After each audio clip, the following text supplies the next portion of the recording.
Um pregador recentemente entrou em uma casa e disse que lá tinha um demônio e o demônio estava numa aranha. Quem entender essa história toda, hoje a gente vai ter react. Hoje eu vou te explicar um pouquinho mais sobre o mundo espiritual, o que as pessoas falam sobre isso e o que a Bíblia de fato diz sobre isso. Tá curioso? Fica até o final desse vídeo, porque com certeza você vai aprender um pouquinho mais sobre a Bíblia. E oi, eu sou Sérgio Maciel. Caso você não me conheça, já segue o canal ou se inscreve no canal, né? Eu já estou acostumado com o Instagram.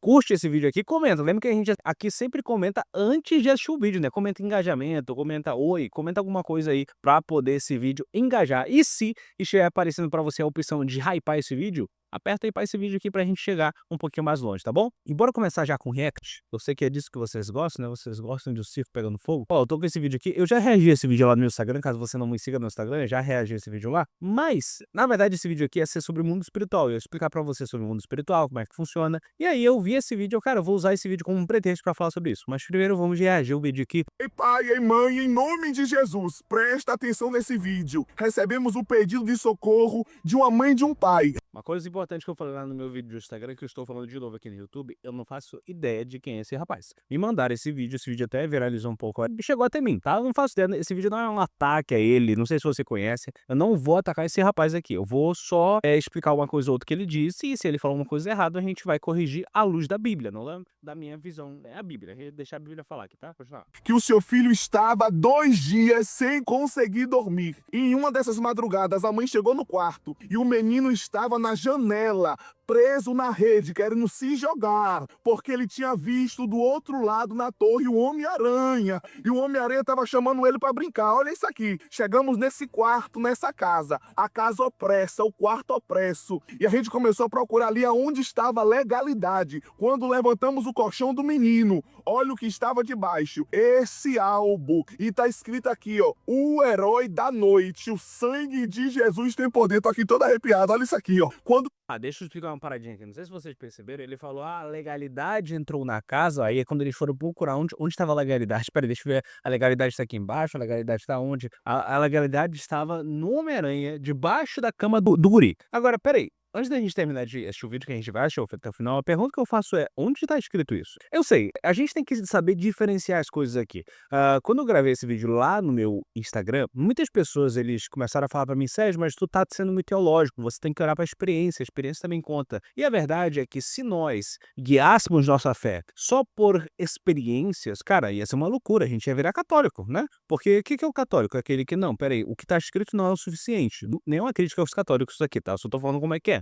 A gente precisa da tradição, a gente precisa de um magistério. Ok, eles creem nisso, sigam sua vida. Agora, crente, o cristão evangélico, cara, ele crê só na escritura. A experiência, ela tá abaixo da escritura. Se a experiência contradiz a escritura, essa experiência não deve ser levada em conta, entendeu? Porque assim, nosso Deus, ele é muito grande, ele é transcendente e imanente. Se você manja um pouquinho de teologia, você sabe o que é isso aqui. Se você não manja, o que é o Deus transcendente? É aquele Deus que é muito acima de nós. Cara, você se tocou que o Deus que você serve é muito mais poderoso que você? O Deus que você serve é muito mais forte que você? O Deus que você serve é muito maior do que você? E isso é o que a teologia chama, na verdade, acho que a filosofia também chama assim, de Deus transcendente, porque ele transcende, basicamente, ele transcende tudo, ele é maior do que o planeta Terra, ele é maior do que o universo, ele é maior do que tudo isso. Esse é o Deus que transcende. Só que o Deus transcendente, na filosofia, cara, ele é tão grande que ele não se importa com seres humanos pequenininhos como eu e você. Mas a Bíblia nos revela um Deus que, beleza, ele é grandão, ele é todo glorioso, todo poderoso. Mas ao mesmo tempo que ele transcende, ele é imanente. Por quê? O que é o Deus imanente? É aquele Deus que ele se importa, ele tá aqui, ele está entre nós. Mas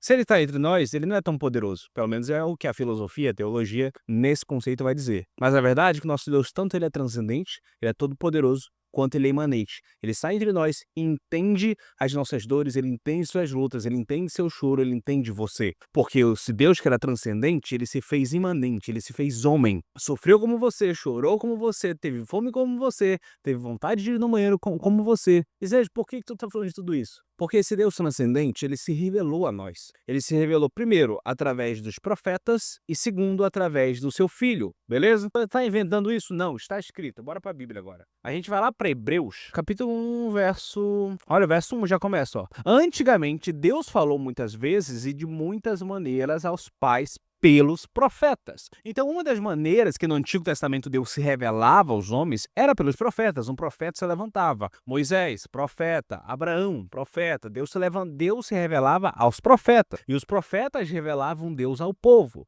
Então, no Antigo Testamento, a gente vê muito isso. É por isso que a grande parte do Antigo Testamento é profecia. São profetas. É Elias, é Eliseu, é Jeremias, é Ezequiel, é Daniel. É Deus se revelando a profetas. Beleza? E aí, verso 2. Mas, nesses últimos dias, nos falou pelo Filho, a quem constituiu herdeiro de todas as coisas, pelo qual também fez o universo. O Filho que é resplandecer da glória e a expressão do seu ser. Então Deus, ele decidiu se revelar ao homem através dos profetas e através do seu Filho. Entendeu? Sérgio, mas o que tem a ver com a história do cara? Eu estou explicando para você primeiro, antes da gente entrar na questão do mundo espiritual, que Deus ele escolheu se revelar ao homem de algum jeito. E a maneira que Deus se escolheu se revelar foi através dos profetas e através do seu Filho. Deu para entender? É por isso que no Antigo Testamento a gente tem os livros ali do Antigo Testamento, porque nós entendemos que eles são livros proféticos, ou simplesmente escrituras, ou lei. Isso aqui é uma discussão muito maior, que não é o foco desse vídeo aqui. Talvez no futuro possa falar da formação da Bíblia. Mas no Antigo Testamento, a maioria são livros proféticos. A gente tem ali o Pentateuco, né? O Pentateuco são os livros de Moisés. Moisés era um profeta, que lá ele escreve as leis de Moisés, que são leis proféticas, porque todas elas, no futuro, elas vão se encerrar em Cristo. Isso aqui é um papo para outro vídeo. Colossenses capítulo 2, verso 16,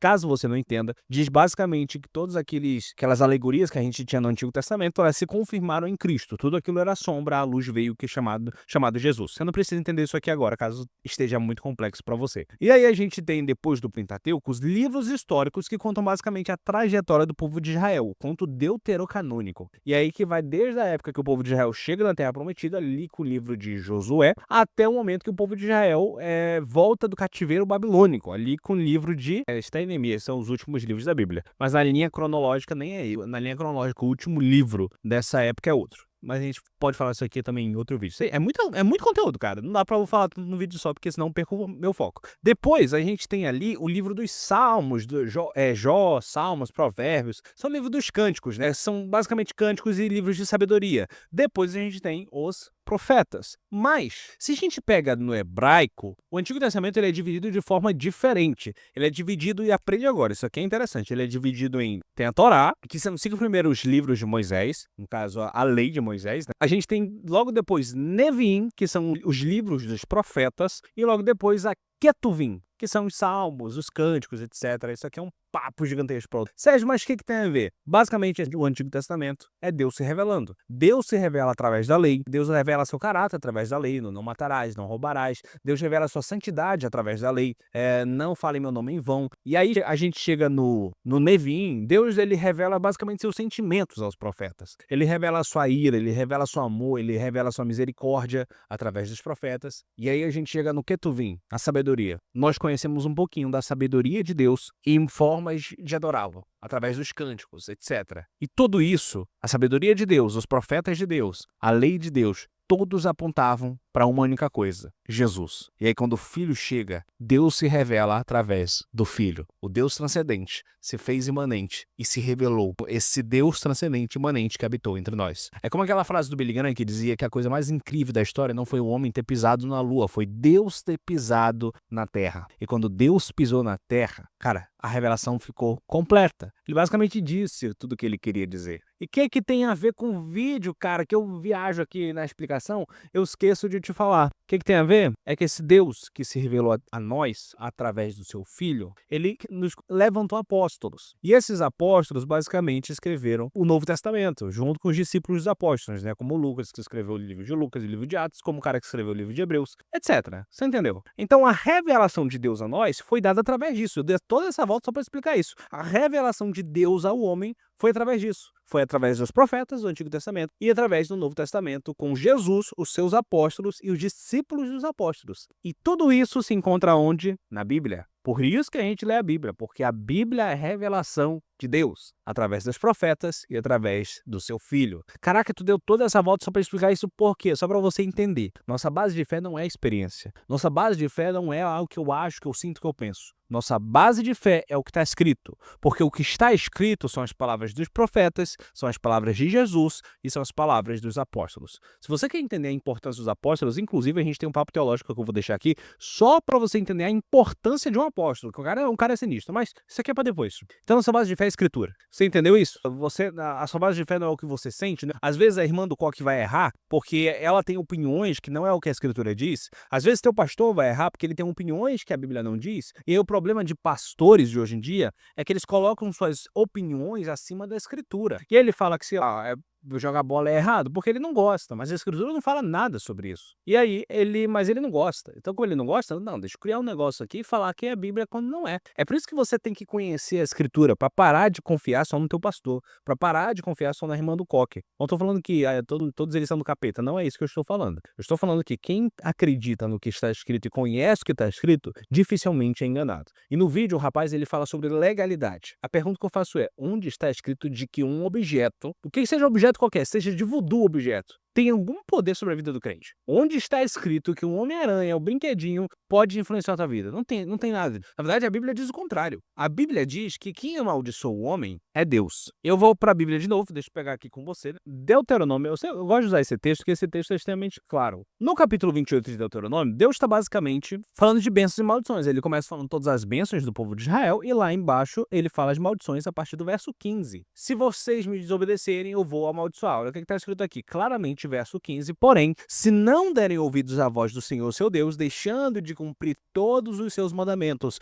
e os seus estatutos que hoje lhes ordeno, então virão sobre vocês e os alcançarão todas essas maldições. Então Deus é bem claro com o povo de Israel, ó, se vocês me desobedecerem, essas maldições vão alcançar vocês. E aí uma das maldições está lá no verso 20. O Senhor mandará sobre vocês a maldição, a confusão e a ameaça em tudo que empreenderem, até que vocês sejam destruídos e pereçam repentinamente por causa da maldade das suas obras com que vocês me abandonaram. Verso 21. O Senhor fará com que a peste pegue vocês, até que os consuma da terra em que vão entrar e tomarão posse. Verso 22. O Senhor os ferirá com fraqueza, febre, inflamação, calor ardente, ferrugem. O céu da cabeça de vocês será de bronze. Verso 24. Não terá chuva. Verso 25. O Senhor fará com que vocês fiquem derrotados. Verso 28. Aqui que eu queria chegar. O Senhor os ferirá com loucura, com cegueira, com perturbação de espírito. Verso 29. Vocês andarão às apalpadelas ao meio-dia, como o cego apalpa as trevas, e não prosperarão nos seus caminhos. Serão sempre oprimidos e roubados. Eu só queria ler até aqui para você entender. A maldição não é o diabo que manda maldições. Não é o brinquedo que manda maldição. Não é um macumbeiro que pode amaldiçoar a tua vida. Ninguém pode amaldiçoar a tua vida. Só Deus. Isso se concretiza. A Bíblia mostra que quem amaldiçoa é Deus. A maldição não vem do capeta, vem de Deus. É Deus que está falando, se você me desobedecer, eu vou te amaldiçoar. Você vai ficar perturbado. Olha o que o versículo fala. O Senhor ferirá com loucura, com cegueira. Uma pessoa endemoniada, eu acredito que hoje há possessão, mas ela não fica meio louca, ela não fica meio perturbada. É isso que acontece. A maldição de Deus. Inclusive o verso 28, não sei se você percebeu, fala de perturbação de espírito. O verso 29 fala de opressão, vocês serão oprimidos. A maldição vem de Deus. E por que Deus amaldiçoa? Por causa do pecado. Ele falou, se vocês me desobedecerem, o que é o pecado? A desobediência da vontade de Deus. Então, deixa eu falar,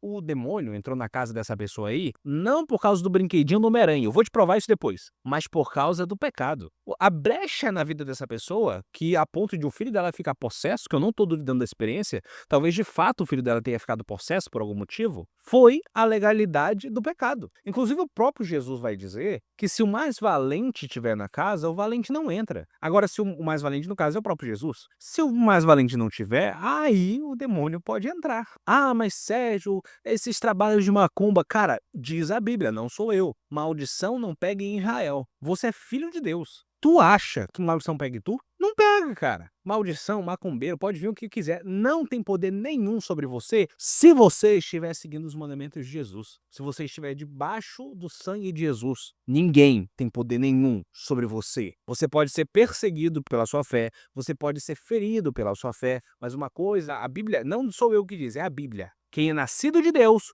o maligno não toca. E aí, você vai acreditar na experiência ou no que está escrito? Deus se revelou através do que está escrito. Ah, mas Deus é muito grande, ele não pode ter falado tudo na Bíblia. Deus é gigante, obviamente ele não nos revelou tudo. 1 Coríntios capítulo 13, Paulo fala que um dia nós o conheceremos plenamente, como plenamente somos conhecidos. Então hoje nós não conhecemos totalmente a Deus, mas o que ele escolheu revelar nós conhecemos. E o que ele escolheu revelar está escrito. Deu para entender? Bora continuar o vídeo aqui, senão eu vou passar. Se você não gosta desse tipo de vídeo, me diz aí que eu paro também de fazer. Quando pegamos esse álbum, o menino começou a gritar. O demônio tomou conta daquele menino. Nós oramos, aquele espírito saiu daquela casa. E eu pedi autorização à mãe para estar gravando esse vídeo para você. Tá aí, ó. A procedência, que eu não duvido da experiência. Talvez o garoto realmente tenha ficado possesso, talvez tudo isso tenha acontecido. O que eu duvido é do porquê da experiência. Eu não vou criticar aqui também, né? Eu tô sendo muito chato às vezes. O que seria o certo? Vamos falar assim. O que seria o certo? Tu chegar pra essa mãe, ô irmã, e aí, vai confessar esse pecado ou não? O pai, ou sei lá, é hora de confessar pecado. Porque, deixa eu falar uma coisa muito doida, tem demônios que não deviam ser expulsos. Sérgio, heresia, e tu tá pegando pesado demais, Jesus manda expulsar demônios. Calma, eu vou explicar. Lembra daquela história que eu disse sobre Jesus dizer que se o mais valente não estiver na casa, o mais valente volta? Inclusive Jesus, nesse mesmo texto que ele fala sobre isso, ele diz que se um demônio for expulso, ele vai para lugares desérticos. Ele passeia e ele procura mais 7 piores do que ele. Ele volta para o mesmo lugar. E quando ele volta, a casa está vazia e arrumada. E o estado da pessoa se torna pior do que o primeiro. Por que tem demônios que não deviam ser expulsos? Porque se você expulsa um demônio de uma pessoa que esta mesma pessoa não deixou Jesus entrar,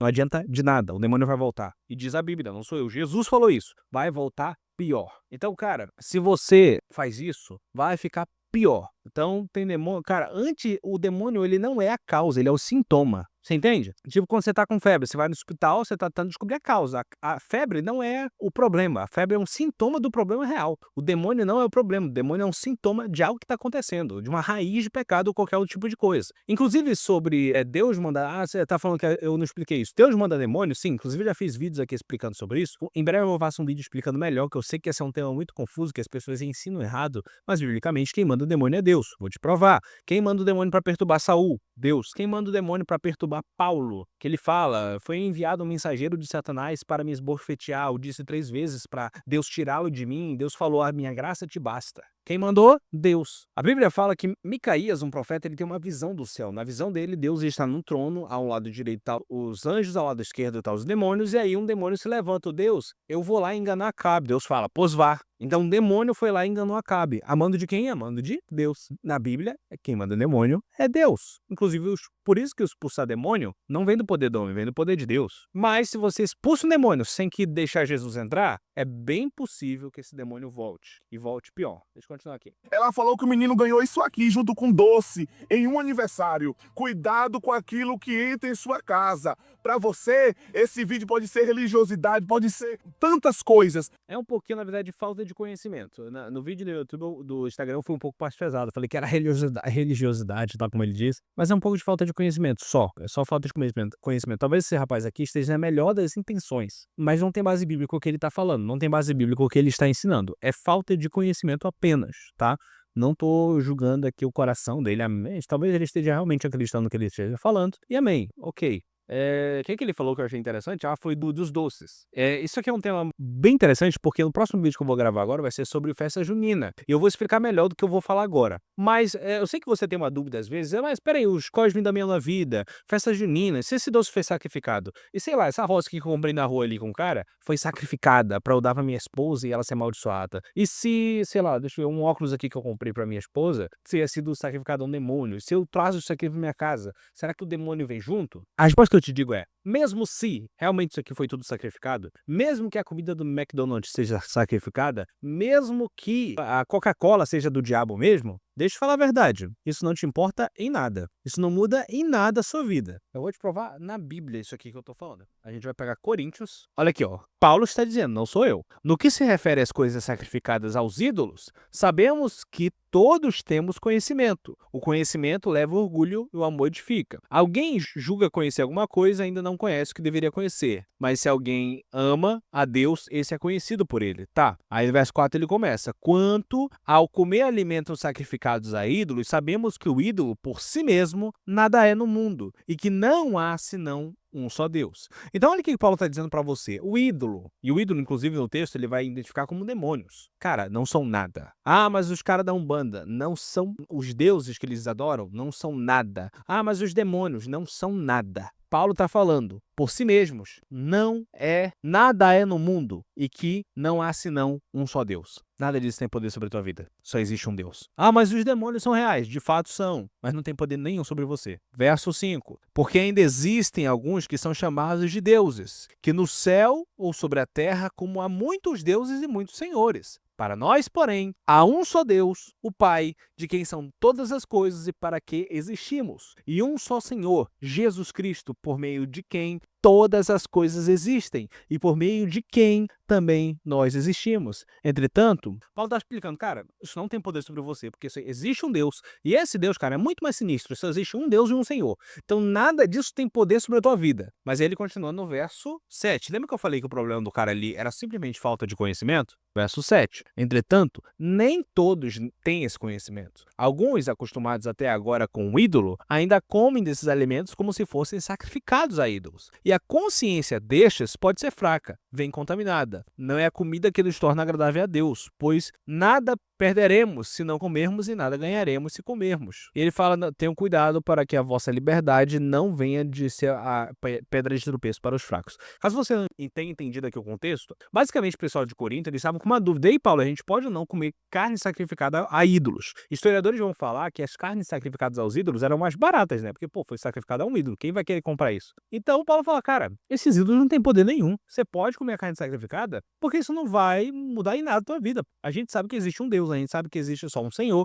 Então esses ídolos aí, nada vão mudar na tua vida. Inclusive no texto ele vai falar que são sacrifícios a demônios, mas que não mudam em nada a sua vida. Nada, não tem poder nenhum sobre você. Nem todo mundo tem esse conhecimento. Aí ele vai explicar, ó, tem gente que não tem esse conhecimento. Tem gente que acha que realmente vai mudar a vida dela, que ela comer um cosmo de Damião, ela tá amaldiçoada, que ela comprar um negócio do Homem-Aranha, ela tá amaldiçoada. Eu tenho que ter paciência com esse pessoal. Por quê? Porque o conhecimento que eu tenho pode ser orgulho pra mim. E orgulho é pecado. Então, é uma linha muito tênue de se trabalhar. Sobre orgulho, eu já falei aqui no último vídeo, vou deixar o card aqui, que é o último vídeo que eu fiz sobre o Miguel. Lá, eu confessei um pecado e eu falei uma luta que eu tenho, que muitos teólogos têm, muitos pastores têm. Mas isso aqui é papo lá para aquele vídeo lá, hoje eu não vou falar sobre isso. Porque Paulo continua no verso 10. Porque se alguém enxerga você que tem conhecimento sentado à mesa no templo de um ídolo, será que a consciência do que é fraco não vai ser induzida a participar da comida sacrificada aos ídolos? Então o problema aqui que Paulo fala não é você comer a comida dos ídolos sacrificada, etc, bem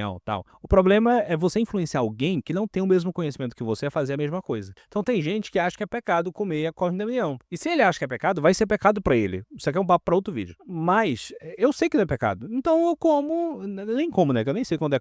Digamos que eu como. Eu como porque eu sei que não é pecado. Eu sei que não influencia nada na minha vida. Mas tem gente que acha que sim. Tem gente que acha que realmente o cosmo de Damião vai entrar na vida dele ou qualquer coisa do tipo. A instrução de Paulo é que nós não escandalizemos os fracos. Então, se você tem esse conhecimento, assim como eu tenho, nosso trabalho é não escandalizar os fracos. Mas também Paulo não fala no texto que os fracos têm que continuar sendo os fracos. O fraco vai estudar, né? Pelo amor de Deus, bora ser mais forte. Ele fala, se a comida servir de escândalo, eu não comerei, não beberei, etc. Aí eu vou para Romanos 14, verso 14. Eu sei e sou persuadido no Senhor de que nada é impuro em si mesmo, a não ser para aquele que pensa que alguma coisa é impura. Ou seja, Paulo diz claramente, não é impuro. Só se você acha que é impuro. Se você achar que é impuro, não faça. Se você acha que é impuro, ou vai entrar na tua casa, que o demônio vai entrar, não compra. Não dá pro teu filho, porque você acha que é impuro. Não é impuro, mas você acha que é impuro. Porque você acha, você vai estar em pecado, não é um demônio que vai entrar na tua casa. Você entendeu, né? Olha o que Paulo tá falando. Paulo tá falando de carnes sacrificadas a ídolos. Tu tem uma parada mais pesada do que isso? Ele falou, não tem poder sobre a tua vida. Entendeu?